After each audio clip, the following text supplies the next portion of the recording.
Bali,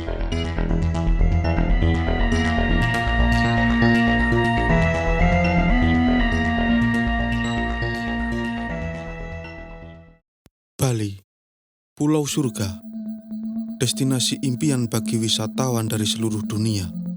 Namun, siapa sangka, di balik ketenangan malam Legian pada 12 Oktober 2002, ada sebuah rencana gelap yang akan mengubah segalanya. Sebuah ledakan, lalu ledakan lainnya, dan dalam hitungan detik, Pulau Surga berubah menjadi lautan api. Ini bukan sekedar cerita tentang ledakan. Ini adalah kisah tentang duka, keberanian, dan keadilan. Untuk memahami tragedi bom Bali 1, kita harus lebih dulu memahami bagaimana situasi Bali saat itu. Awal 2000-an, Bali dikenal sebagai ikon pariwisata Indonesia. Pantai Kuta dan Legian menjadi pusat kehidupan malam yang ramai. Ribuan turis dari Australia, Eropa, dan Asia membanjiri klub malam, restoran, dan hotel. Bagi penduduk setempat, pariwisata adalah nafas kehidupan.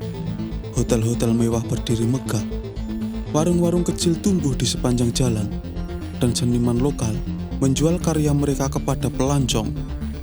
Malam itu, 12 Oktober 2002, kawasan Legian dipenuhi tawa dan suara musik. Dua klub malam terkenal, Paddy's Pub dan Sari Club, menjadi titik kumpul para wisatawan.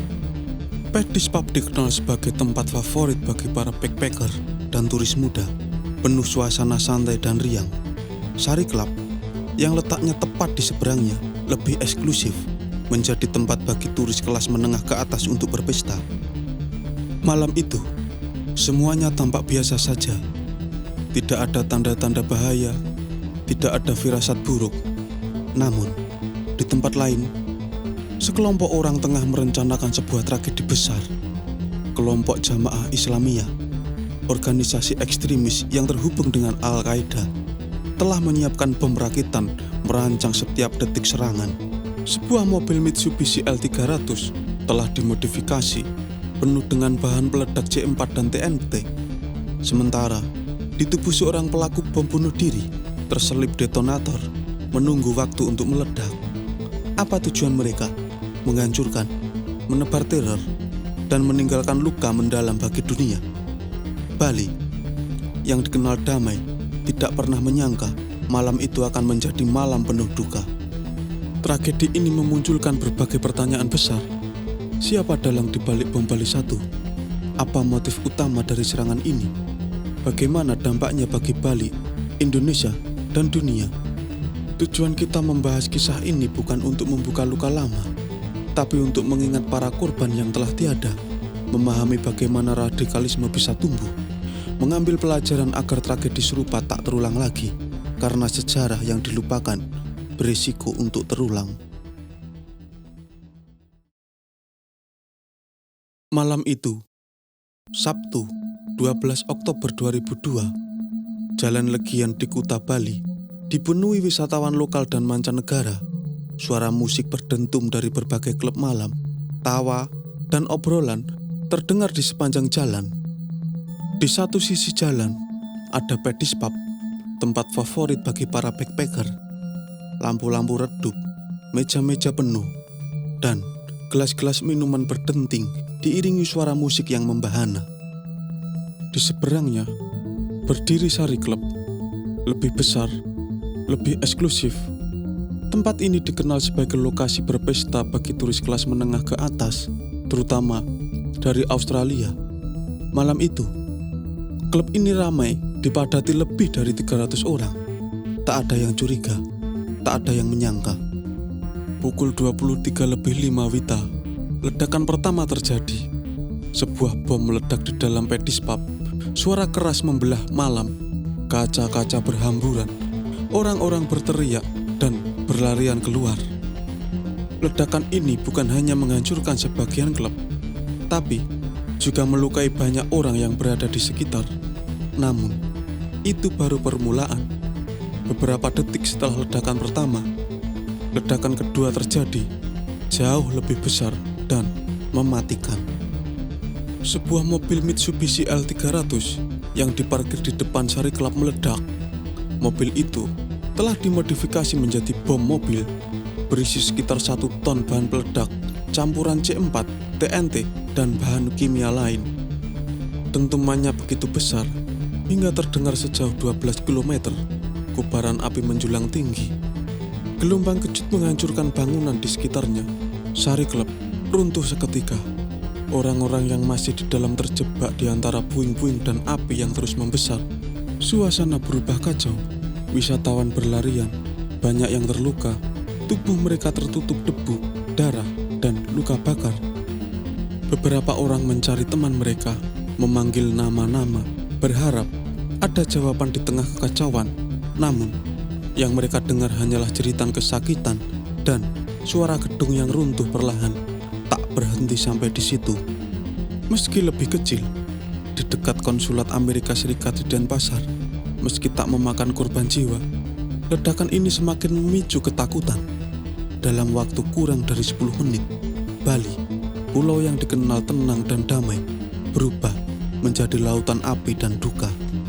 Api baru berhasil dipadamkan berjam-jam kemudian. Bau asap, bensin, dan daging terbakar masih menyengat di udara. Di pagi harinya, barulah dunia menyadari besarnya tragedi ini. 202 orang tewas, mayoritas warga negara Australia, Indonesia, dan beberapa dari Inggris, Jerman, dan negara lain. Lebih dari 200 orang terluka, banyak di antaranya menderita luka bakar parah. Para saksi mata menggambarkan malam itu sebagai neraka di surga. Beberapa korban ditemukan hangus, sulit dikenali. Sementara yang selamat dilarikan ke rumah sakit dengan kondisi kritis. Setelah malam yang kelam itu, Bali tidak lagi sama. Ketakutan melanda, bukan hanya warga lokal, tetapi juga dunia internasional. Keesokan harinya, tim investigasi bergerak cepat. Polisi Indonesia, dibantu oleh pakar forensik dari Australia dan Amerika Serikat, mulai menyisir puing-puing di Kuta.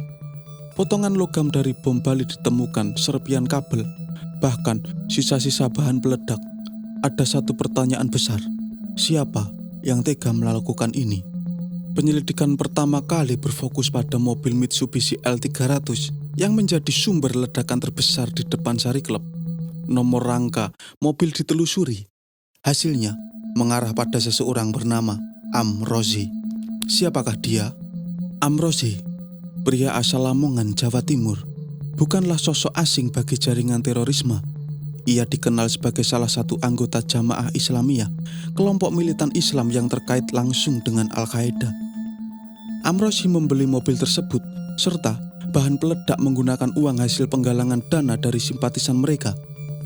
Saat polisi menangkapnya pada 5 November 2002 di rumahnya, Amrozi justru tersenyum, dan karena ekspresi dinginnya itulah ia dijuluki The Smiling Bomber. Namun, Amrozi bukan satu-satunya dalang dibalik serangan ini. Jejak selanjutnya membawa penyidik kepada seorang pria bernama Imam Samudra. Lahir dengan nama Abdul Aziz di Serang, Banten, Imam Samudra adalah ahli IT yang terpapar paham radikal sejak muda. Ia pernah berlatih militer di Afghanistan pada era 90-an, berafiliasi dengan Al-Qaeda, dan menjadi tokoh utama Jamaah Islamiyah. Imam Samudra bukan sekedar pelaku, dialah otak di balik perencanaan bom Bali 1. Dialah yang mengatur strategi serangan, memilih lokasi, Kuta, sebagai target karena dianggap sebagai simbol barat dan penuh turis asing, menentukan bom mobil sebagai senjata utama untuk menciptakan kehancuran maksimal. Saat ditangkap di Pelabuhan Merak, 21 November 2002, Imam Samudra masih berusaha kabur. Namun, polisi berhasil meringkusnya. Dan lagi-lagi, ia menunjukkan sikap dingin dan tak menunjukkan penyesalan. Lalu, ada satu sosok lagi. Seseorang yang mengendalikan semuanya dari balik layar. Ali Gufron, atau yang lebih dikenal dengan Muklas. Muklas adalah saudara kandung dari Amrozi. Ia adalah tokoh senior di Jamaah Islamiyah dan punya hubungan erat dengan Hambali, tokoh penghubung antara Jamaah Islamiyah dan Al-Qaeda. Muklas menjadi pemimpin operasi, mengatur pendanaan, termasuk membeli bahan peledak seberat 1 ton yang digunakan untuk bom mobil, memastikan para pelaku sudah siap dengan ideologi ekstremis mereka, termasuk meyakinkan bahwa jihad versi mereka adalah jalan menuju surga.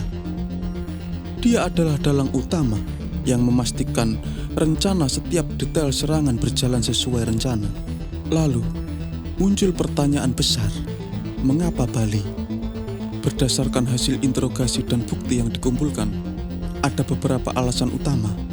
Yang pertama, balas dendam terhadap Amerika dan sekutunya. Para pelaku menganggap Bali yang dipenuhi turis asing, terutama dari Australia dan Eropa, sebagai target empuk. Serangan ini mereka klaim sebagai balasan atas kebijakan luar negeri Amerika Serikat, terutama terkait perang di Afghanistan. Yang kedua, simbol hedonisme Barat.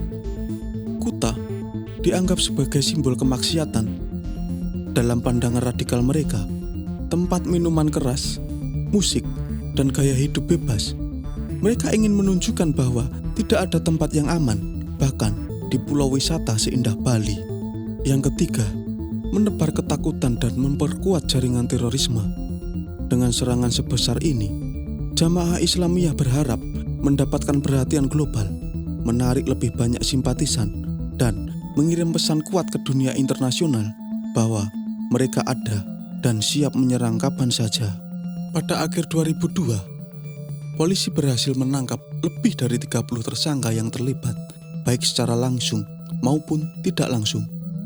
Namun, 3 nama utama, Amrozi, Imam Samudra, dan Ali Gufron menjadi simbol utama kekejaman bom Bali 1.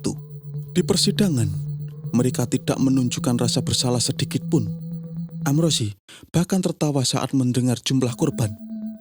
Imam Samudra menyebut aksinya sebagai jihad. Muklas tetap membela keyakinan hingga akhir, tapi keadilan sedang berjalan. Ledakan telah reda, namun luka yang ditinggalkan bom Bali 1 tidak berhenti pada malam itu.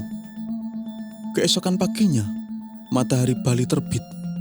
Tetapi bukan menyinari pantai-pantai yang ceria, melainkan puing-puing bangunan, serpian kaca, dan abu hitam yang menyelimuti jalan Legian. Bau mesiu dan daging terbakar masih menyengat di udara. Di sepanjang jalan, suara isak tangis menggantikan dentuman musik yang semalam menghiasi Kuta. Inilah awal dari babak baru, babak penuh luka, pencarian keadilan, dan perubahan besar bagi Indonesia. Bom Bali 1 menewaskan 202 orang dan melukai lebih 200 lainnya. Para korban berasal dari 21 negara, mayoritas warga Australia, tetapi juga ada korban dari Inggris, Jerman, Jepang, Korea Selatan, dan tentu saja Indonesia. Beberapa korban tewas seketika akibat ledakan, sebagian lainnya meninggal karena luka bakar serius. Ada pula yang selamat tetapi harus hidup dengan bekas luka fisik dan trauma psikologis seumur hidup. Tak hanya nyawa manusia, perekonomian Bali juga menjadi korban. Pariwisata, tulang punggung ekonomi Bali langsung terjun bebas. Ribuan turis membatalkan kunjungannya, hotel-hotel kosong, restoran sepi, dan bisnis lokal kehilangan pelanggan. Data mencatat, dalam beberapa bulan setelah serangan, tingkat hunian hotel turun hampir 80%. Banyak warga Bali kehilangan pekerjaan. Mereka yang sehari-hari mengandalkan turis untuk bertahan hidup, tiba-tiba harus berjuang lebih keras demi sesuap nasi. Bali, yang sebelumnya disebut Pulau Surga, mendadak terasa sunyi dan penuh ketakutan. Dampak bom Bali mengguncang dunia. Australia, sebagai negara dengan korban terbanyak, berduka. Perdana Menteri Australia saat itu, John Howard, menyatakan, ini bukan hanya serangan terhadap Bali atau Indonesia, ini adalah serangan terhadap dunia bebas. Negara-negara seperti Amerika Serikat, Inggris, dan Jepang langsung mengeluarkan peringatan perjalanan untuk warganya. Indonesia, yang sebelumnya dianggap aman dari jaringan terorisme global, tiba-tiba berada dalam sorotan internasional. Bom Bali membuktikan bahwa radikalisme telah menyusup jauh ke dalam negeri. Setelah menangkap Amrozi, Imam Samudra, dan Muklas, polisi melanjutkan penyelidikan besar-besaran.